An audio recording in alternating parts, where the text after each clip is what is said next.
नमस्कार, आप देख रहे हैं धौलपुर जिले की जनता का सबसे लोकप्रिय और भरतपुर संभाग का नंबर 1 चैनल फर्स्ट ट्रैक। आपके साथ मैं हूं संदीप शर्मा।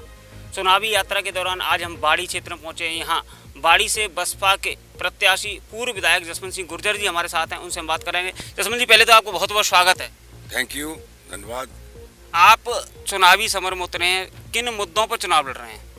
मूल उद्देश्य पहला तो मेरा यह है कि जिस तरह से 15 वर्ष के दौरान ये जो आतंक मचा रखा है, किसी आदमी की इस लोकतंत्र में बोलने की हिम्मत नहीं पड़ रही है, उसको मुझे भयमुक्त करना है जनता को। पहला मूल उद्देश्य मेरा यह है, जनता को ये लगे कि वास्तव में जो लोकतंत्र में हमें अधिकार दिए गए हैं उनका स्वतंत्रता पूर्वक हम प्रयोग कर सकते हैं। हर आदमी को बोलने का अधिकार है। यहाँ बिल्कुल पूरी जनता मौन बनी बैठी है। इतना टेरर बना रखा है और टेरर के काम भी किए हैं। उदाहरण के लिए मैं निवेदन कर दूं पत्रकार बंधु आपको कि एक तो यहाँ 2 कुशवाहों की हत्या की गई, उन हत्याओं में कुछ नहीं हुआ, दोनों में एफआईआर लग गई। अब्दुलपुर में एक जाटव को सरेआम कत्ल कर दिया गया, कोई कार्रवाई नहीं हुई। फेल होकर मुलजिम आ गए कि खाना पूरी हुई केवल, क्योंकि एसपी यहाँ अपना जीजा लगा रखा था। सरकार लुंज पुंज थी, सचिन पायलट साहब की और गहलोत साहब की लड़ाई थी। इसलिए कुर्सी बचाने के लिए इन्होंने हर मुख्यमंत्री को अपने विधानसभा क्षेत्र का मुख्यमंत्री बना रखा था।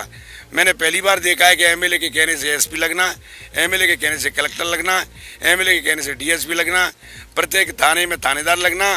और गिरिराज सिंह मलंगा की 15 वर्ष में ये हालत रही है कि ये कहेगा तभी एफआईआर होगी, अन्यथा कोई एफआईआर नहीं होगी। वो तो कहते हैं कि हमने खूब विकास कराया, उन्होंने रिंग रोड दिए, उन्होंने एक मॉडल दिया है। वो तो चुनाव प्रचार में जा रहे हैं, सब मैंने विकास कराया, रिंग रोड दिए।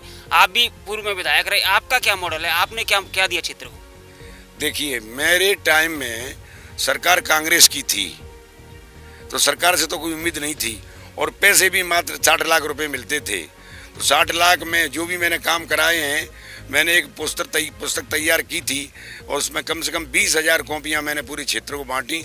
उसमें 5 वर्ष में मैंने क्या क्या किया पूरी बाड़ी विधानसभा क्षेत्र के लोगों को पता है। और अगर विधायक जी ने कार्य कराए हैं तो परिणाम आपके सामने विकास के और इसके चरित्र के आपके सामने 3 तारीख को पता लग जाएगी पत्रकार बंधु कि ये कितना भला आदमी है, कितने इसने विकास कराए हैं। ये जनता की बापबाई लूट रहा है, अब जनता जवाब देगी इसको। ये 30,000 की दुआई देता था जीतने की, अब इसे पता लगेगा कि 30,000 से जीतता है या जनता इसको 30,000 से हराती है। ये तो कुछ जीतता है, लेकिन पता लगेगी कि तू जीतता है या जनता जीतती है और जनता हराती है। ये परिणाम 3 तारीख को आपके सामने आएंगे। बाड़ी को आज भी पिछड़े इलाकों में मानते हैं। मलिंगा जी भी 15 साल से विधायक हैं, आप भी लंबे समय से राजनीति में हैं। बाड़ी का विकास क्यों नहीं हुआ? भाई, राजनीति में तो हूँ, लेकिन भाई मुझे लगातार 4 बार आ रहा हूँ पत्रकार बंधु। अब जनता का क्या निर्णय है, जनता की क्या सोच है, क्या सोच रही, इस व्यक्ति में क्या देखा? जबकि पार्टी ने एक बार बसपा और 2 बार कांग्रेस का जीता हुआ एमएलए, और पार्टी ने इसकी चरित्रहीनता पर, इसके कैरेक्टर पर, इसके आतंक पर, इसके अन्याय पर, इसके भ्रष्टाचार पर आरोप लगे और आरोप कन्फर्म हुए। उसके बाद में इसकी टिकट काट दी। मुझे आप बता दीजिए कि मेरे को 3 बार हारने के बावजूद भी बीजेपी ने टिकट दिया और इसको 3 बार जीतने के बावजूद भी कांग्रेस ने टिकट नहीं दिया। तुलना आप कर लें कि कौन चरित्रवान है, कौन अच्छा व्यक्ति है, ये तो जनता बताएगी। अब अंतिम फैसला जनता के सामने हो जाएगा कौन अच्छा व्यक्ति है। वैसे मैं आपको निवेदन कर दूं कि जिस तरह से इसने आतंक किया, एक एएन को टेरर बनाने के लिए उसके 22 फ्रैक्चर कर दिए। सरकार कांग्रेस की थी, कांग्रेस अल्पमत में थी, दोनों 2 विभागों में बटी हुई थी, सचिन पायलट साहब के में और गहलोत साहब के में, तो इसलिए इसको कुछ छेड़ नहीं रहे थे। अब आप देखिए कि 5 तारीख को बीजेपी ज्वाइन करता है, 6 तारीख को इसे टिकट मिलती है और 8 तारीख को इसका 307 में मुलजिम बना के चालान पेश हो गया। और मैं आपको बता दूंगा आपके चैनल के माध्यम से, 1 साल के अंदर इसको कम से कम 10 वर्ष की सजा होगी। ये मैं आपको चैनल के सामने चैलेंज करके कह रहा हूँ। मेरे द्वारा नहीं होगी, इसमें मेरा कोई योगदान नहीं है। इसके अन्याय का और जो धारा 307 लगी है उसमें केवल उस व्यक्ति को गवाही देनी है कि इस व्यक्ति ने मेरे हाथ पैर तोड़े हैं। इसी एक व्यक्ति की गवाही पर इसको 10 वर्ष का कारावास होगा। ये जीवन में कभी चुनाव नहीं लड़ पाएगा। आप 3 लोग मुख्य रूप से चुनाव मैदान में, आप हैं बसपा से, कांग्रेस से आपके प्रशांत जी हैं और बीजेपी से मलिंगा जी हैं, 3 बार के एमएलए हैं। तो इन तीनों में आप श्रेष्ठ कैसे हैं? जनता आपको वोट क्यों दे?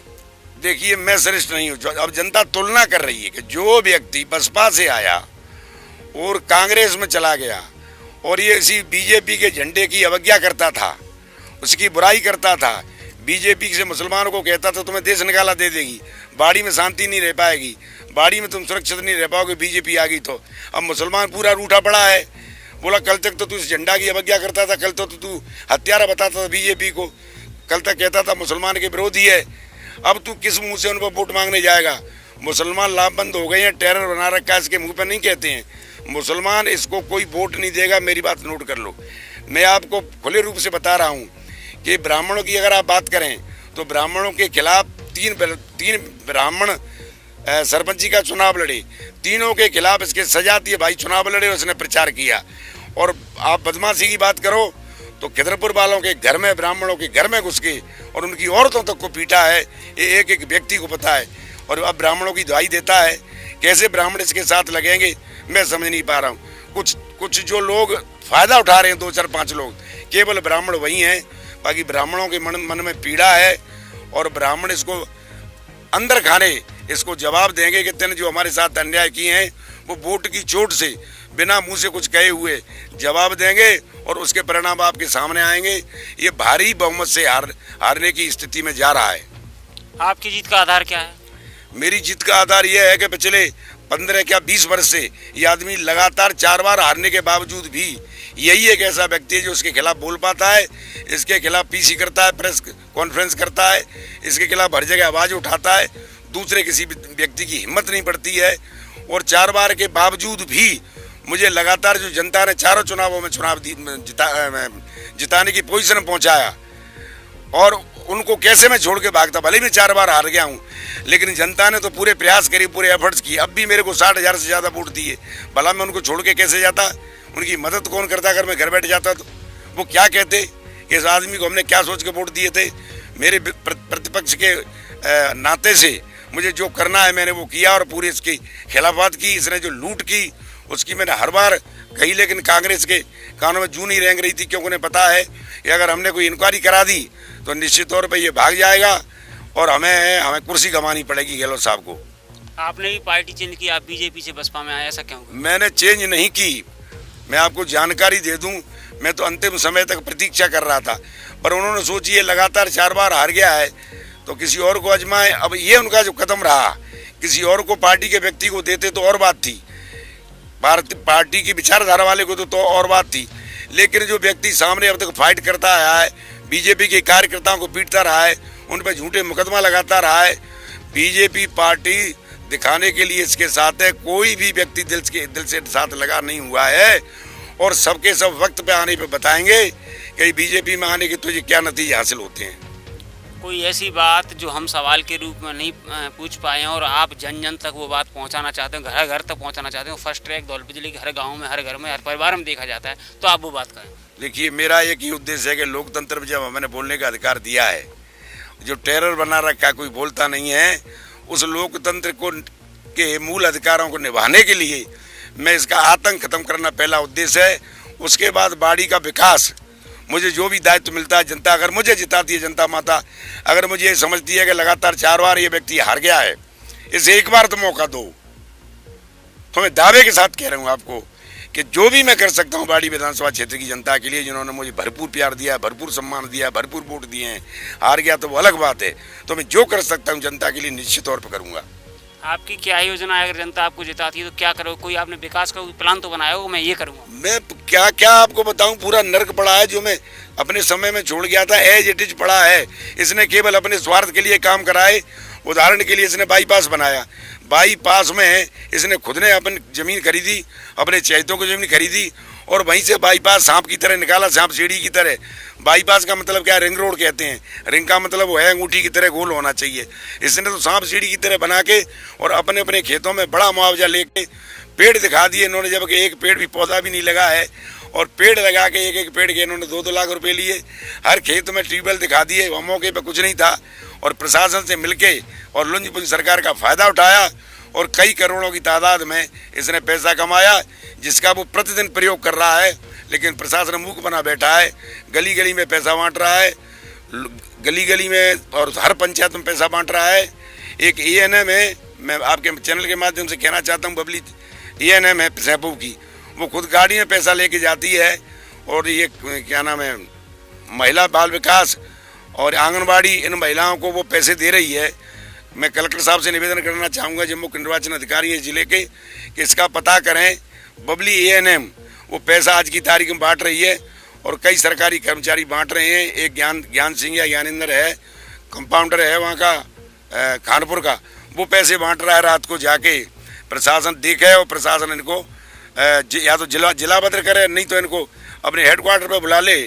ऐसे लोग जो पैसे से वोट ले रहे हैं, क्या उम्मीद करें हमें न्याय की, मुझे बताइए। ऐसा व्यक्ति क्या करेगा जो पैसे बांट के MLA बने? वो कैसे जनता का विकास करेगा?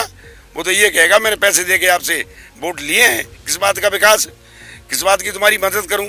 तो मेरा जो मूल उद्देश्य है, करप्शन खत्म करना, विकास करना, आतंकवाद को खत्म करना, ये मेरे मूल उद्देश्य हैं। जनता से कोई अपील करना चाहोगे? जनता से यही अपील करना चाह रहा हूँ कि लगातार आपने इसको 3 बार देख लिया भाई, 4 बार मैं हार चुका हूँ। अभी भी मैं जनता की नज़रों में बेचारा नहीं हूँ, तो मेरा दुर्भाग्य है। मैं जनता से यही अपील करूँगा कि अब की बार देखिए, 25 वर्ष पहले आपने आशीर्वाद दिया था, अब 25 वर्ष में तो बहुत से लड़कों के तो बेचारों के जन्म नहीं हुए होंगे।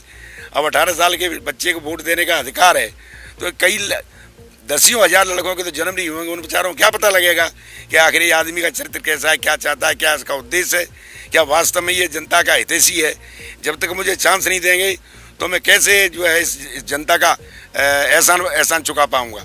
अगर मुझे आशीर्वाद देंगे तो मैं दावे के साथ कह रहा हूं कि मैं इस जनता का निश्चित तौर पे जो मुझे प्यार भरपूर दिया है, उस एहसान को चुकाने की कोशिश करूंगा।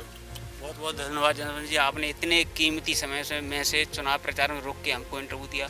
तो ये थे बाड़ी के बसपा प्रत्याशी जसप्रीत गुर्जर जी, जिन्होंने अपनी पूरी बात रखी। सहयोगी मनीष शर्मा के साथ संदीप शर्मा, फर्स्ट ट्रैक धौलपुर।